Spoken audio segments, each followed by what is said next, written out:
Kembali kepada perkataan tadi, semua ini milik Allah, ini prinsip akidah yang diajarkan dalam Al-Quran. Tapi tidak boleh kemudian dipahami dengan cara pemahaman yang salah. Open Mic ANB. Ini ada ungkapan yang menarik dan hangat diperbincangkan, yaitu semua adalah milik Allah. Ketika saya pertama kali mendengar kalimat ini, Masya Allah, ini nampaknya yang mengucapkan orang bertakwa. Tapi kemudian saya merasa ada yang janggal di sana, Ustaz. Mungkin sebelum melangkah lebih lanjut, kita lebih fundamental terlebih dahulu. Apakah semua di dunia ini betul-betul milik Allah, Ustaz? Alhamdulillah wassalatu wassalamu ala rasulillah. Terlepas dari siapa yang mengucapkan kalimat ini di sekitar kita, pernyataan bahwa semua ini milik Allah, ini banyak disebutkan dalam Al-Quran. Alam ta'lam annallaha lahu mulkus samawati wal ard. Apakah kalian tidak tahu bahwasanya hanya milik Allah kerajaan langit dan bumi? Di ayat yang lain Allah Ta'ala berfirman, lillahi mulkus samawati wal ard. Hanya milik Allah kerajaan langit dan bumi. Allah juga berfirman, lillahi ma fis samawati wa ma fil ard. Hanya milik Allah apa yang ada di langit dan apa yang ada di bumi. Sehingga kalau bicara kepemilikan, semua yang ada di alam ini milik Allah. Dia yang menciptakan, dia yang memiliki, dia yang mengatur, dia yang menetapkan takdir untuk semua yang dia ciptakan. Dan ini keyakinan fundamental yang harus dimiliki oleh setiap muslim. Baik Ustaz, kita sepakat bahwasanya semua milik Allah. Hanya saja nampaknya ada sebagian orang yang menyalahgunakan. Semisal si A dan si B bertetangga. Kemudian si A menggunakan lahan daripada B tadi dengan argumentasi bahwa kenapa masalah? Toh semuanya milik Allah, bukan hanya milik kamu. Bagaimana itu Ustaz? Ada banyak sekali kalimat yang benar, tapi disalahpahami oleh sebagian orang. Dan ini pernah terjadi di masa Ali bin Abi Thalib. Sehingga saat beliau berhadapan dengan orang-orang Khawarij, beliau berceramah, lalu ada sebagian di antara orang yang ikut dalam forum itu, mereka nyeletuk, inil hukmu illa lillah, wa man lam yahkum bima anzalallah fa ulaika humul kafirun. Yang punya hukum hanya Allah. Siapa yang berhukum dengan hukum yang tidak Allah turunkan, maka dia kafir. Lalu Ali bin Abi Thalib, beliau memahami maksud dari perkataan orang ini. Spontan Ali bin Abi Thalib langsung mengatakan, kalimatu haqqin urida biha batil. Ini kalimat yang benar, tapi disalahgunakan. Dan dimaksudkan untuk kebatilan. Kalimat itu dipakai untuk mengkafirkan Ali bin Abi Thalib. Dan kita jumpai ada banyak sekali orang yang menyalahgunakan ayat-ayat Al-Quran untuk membenarkan penyimpangan yang ada pada dirinya. Bahkan hampir semuanya kan punya alasan ketika dia berbuat salah. Karena saat dia punya alasan, itulah yang kemudian membuat dia bertahan dalam kesalahan. Alasannya itu kalimat yang benar, tapi salah dalam penerapan. Orang musyrikin, mereka ketika makan bangkai itu kan beralasan. Bangkai ini kan disembelih oleh Allah. Sedangkan hewan yang kalian makan disembelih oleh kalian sendiri. Lalu mereka mengatakan kepada kaum muslimin, kalian ini aneh. Kalian mau makan binatang yang kalian sembelih, sementara kalian tidak mau makan binatang yang disembelih oleh Allah. Berkaitan dengan fenomena ini, Allah Subhanahu wa taala mengatakan, wa inna syayatina la yukhuna ila awliyaihim liyujadilukum. Sesungguhnya setan mereka membisikkan, mereka membisikkan ke dalam orang-orang musyrik yang merupakan kekasihnya setan, liyujadilukum, untuk membantah kalian. Kalimat bahwasanya binatang yang mati tanpa disembelih oleh manusia, ini disembelih dengan atau terjadi dengan takdir Allah, ini benar. Tapi secara hukum ini haram untuk dimakan. Sehingga kaum muslimin hanya boleh makan dan mengkonsumsi binatang yang disembelih secara syar'i. Tapi kalau dia bangkai, jelas haram. Meskipun demikian, orang musyrik punya alasan untuk menyudutkan kaum muslimin. Allah Subhanahu wa taala kemudian mengingatkan, fa in ata'tumuhum innakum la musyrikun. Kalau kalian mentaati mereka, mengikuti apa yang dikatakan oleh mereka, nanti kalian sama seperti orang musyrik, sama-sama menghalalkan bangkai. Kembali kepada perkataan tadi, semua ini milik Allah, ini prinsip akidah yang diajarkan dalam Al-Quran, tapi tidak boleh kemudian dipahami dengan cara pemahaman yang salah. Maksudnya gimana? Ketika ini dijadikan sebagai alasan untuk mengambil hak orang lain, menyerobot hak orang lain, baik berkaitan dengan lahan atau berkaitan dengan properti milik orang lain dan seterusnya. Karena kepemilikan manusia itu dihargai oleh Allah Subhanahu wa taala. Dalam Islam diakui ya. Dalam Islam diakui, dalam Al-Qur'an juga dihargai.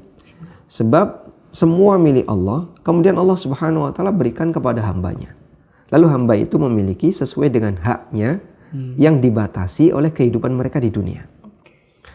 Bagaimana cara hamba itu memiliki? Yang pertama, bisa mengupayakan dengan sendiri.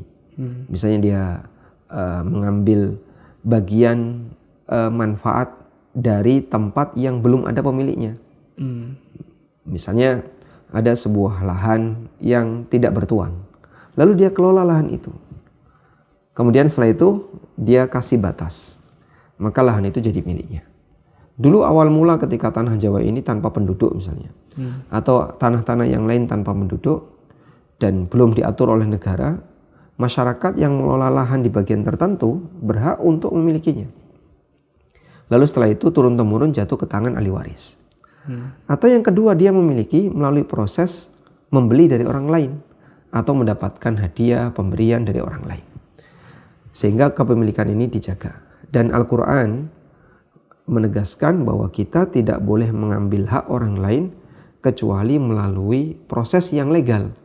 Allah Subhanahu wa taala berfirman, "Ya ayyuhalladzina amanu la ta'kulu amwalakum bainakum bil batil illa an takuna tijaratan an taradhim minkum." Wahai orang yang beriman, janganlah kalian makan harta sama kalian dengan cara yang batil, kecuali melalui perdagangan yang saling halal, yang diperbolehkan di antara kalian, antara din yang saling ridho. Sehingga saya bisa memiliki barangnya si A, saya bisa memiliki barangnya si B melalui transaksi.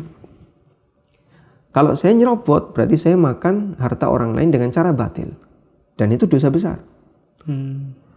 Bahkan misalnya, andai kan saya laporkan ke hakim, lalu saya punya alasan yang saya manipulasi, saya punya data yang saya manipulasi sehingga hakim memutuskan untuk memenangkan saya, itu pun Quran mengingatkan, nggak boleh. Allah Subhanahu wa taala berfirman setelah menjelaskan ayat tentang masalah puasa, wala ta'kulu amwalakum bainakum bil batil wa tudlu biha ilal hukam litakulu fariqam min amwalin nasi bil itsmi wa antum ta'lamun. Janganlah kalian makan harta orang lain dengan cara batil, lalu kalian melakukan pembelaan dengan kalian minta kepada hakim al-hukam wa tudlu biha ilal hukam. Kalian minta pembelaan kepada hakim litakulu amwalan nasi bil batil wa antum ta'lamun, agar kalian bisa menguasai harta orang lain dengan cara batil, padahal kalian tahu kalau itu kalian nggak berhak. Insya Allah. Berarti dalam Islam memang kepemilikan setiap orang diakui. Hanya saja untuk mendapatkan kepemilikan tersebut, cara-cara legalnya memang ditentukan oleh Allah sebagai pemilik aslinya. Apakah seperti itu, Ustaz? Iya, ada cara legal. Jadi kalau kemudian prinsip tadi diterapkan, semua ini milik Tuhan, semua milik Allah, ini milik Tuhan sehingga kita bebas untuk memanfaatkan harta milik orang lain, akan terjadi chaos di masyarakat. Sehingga orang berhak untuk mengambil harta orang lain, berhak untuk mengambil properti orang lain dengan alasan kita memiliki bersama. Keyakinan seperti ini pernah terjadi di masa Persia sebelum Kisra yang pertama. Jadi Kisra awal itu kan Raja Anushirwan, yang di masa kekuasaannya di zaman itu Nabi SAW lahir. Dan sebelum Anushirwan, bapaknya yang berkuasa namanya Kubad. Di masa Kubad berkuasa, ada sosok yang dia penasehat kerajaan, kemudian diterima oleh Kubad, namanya Mazdak. Ajaran Mazdakiyah ini memberikan prinsip bahwa manusia itu nggak boleh berperang, manusia tidak boleh bersih tegang, pokoknya semua harus akur, semua harus hidup nyaman, damai. Dan Kubad atau Mazdak ini menyimpulkan, sebab kenapa kita ini bertarung, tegang, berperang, karena rebutan harta dan wanita. Akhirnya Mazdak menyimpulkan bahwa harta dan wanita yang ini menjadi sebab orang itu bertikai harus dimiliki bersama. Karena harus dimiliki bersama, maka si A boleh menikmati hartanya si B boleh menikmati hartanya si A, si A boleh melakukan hubungan dengan istrinya si B boleh melakukan hubungan dengan istri C, bebas. Sehingga ketika itu terjadi kekacauan di Persia. Sampai kemudian Raja Mazdak ini berniat untuk memperkosa istrinya Kubal, permaisuri. Akhirnya anaknya Anushirwan nggak terima, ibunya mau diperkosa oleh Mazdak. Dengan prinsip tadi, kita bebas untuk menikmati apapun yang dimiliki oleh orang lain, karena ini milik bersama. Sampai kemudian Mazdak dibunuh oleh Anushirwan. Dan ini salah satu di antara contoh, kalau prinsip ini diterapkan, dan itu sudah pernah terjadi di masa silam, akan terjadi kekacauan sosial. Maka dalam Islam kita diajarkan kepemilikan itu dibatasi. Betul semuanya milik Allah, kemudian Allah memberikan kepada hambanya sesuai yang dia kehendaki. Sehingga ada yang diberi kekayaan yang lebih dan seterusnya. Sekarang kita coba ganti sudut pandang atau POV ya Ustaz ya. Kemudian bagaimana konsep kepemilikan bahwasanya semua milik Allah itu kita gunakan dalam konteks berdagang, entah memang karena tujuannya marketing kah, atau memang semata-mata dia ingin menunjukkan, ya sudah saya tawakal, Anda mau beli di barang saya, barang dia, dan seterusnya. Apakah hal tersebut bagus untuk dilakukan? Ketika seseorang menggunakan kalimat ini misalnya untuk trik marketing, semua milik Allah, silakan kalian bebas ambil, terlepas dari latar belakangnya. Kita bicara dulu mengenai hukum dari sisi muamalah. Boleh nggak sih orang membebaskan orang untuk mengambil barang dia? Mau bayar mau nggak bayar terserah. Kalau niat dia memang untuk sosial, sah-sah saja. Saya jualan, kemudian saya merelakan kalaupun nanti ada orang yang ngambil tanpa bayar, saya tidak akan menuntut dia, dunia dan akhirat. Boleh-boleh saja. Kalaupun ada yang bayar juga silahkan, berapapun saya terima.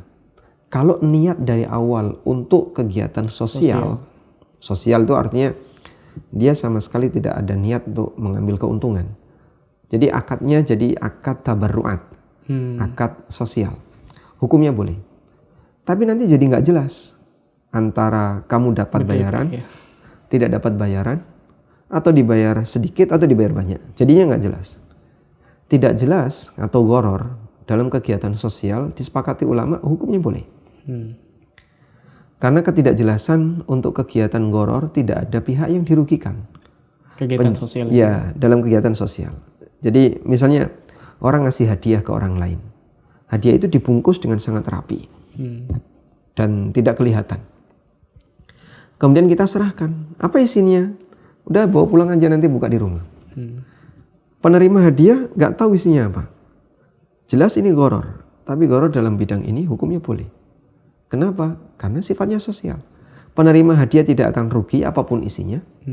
Pemberi hadiah juga tidak merasa rugi karena dia tidak mencari bayaran.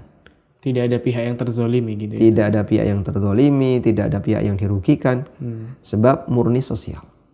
Maka kalau niat dari awal murni sosial, orang jualan dengan harga seikhlasnya, orang jualan dengan prinsip mau diambil nggak dibayar juga nggak apa-apa, hukumnya boleh. Tapi kalau niat dia dari awal untuk komersil, misalnya saya jual dengan harga seikhlasnya, kau boleh bayar berapapun. Ada orang membayar ya, kemudian dia nerima, ternyata kok cuma sedikit, terus dia kecewa. Nah berarti niat dari awal belum sepenuhnya sosial.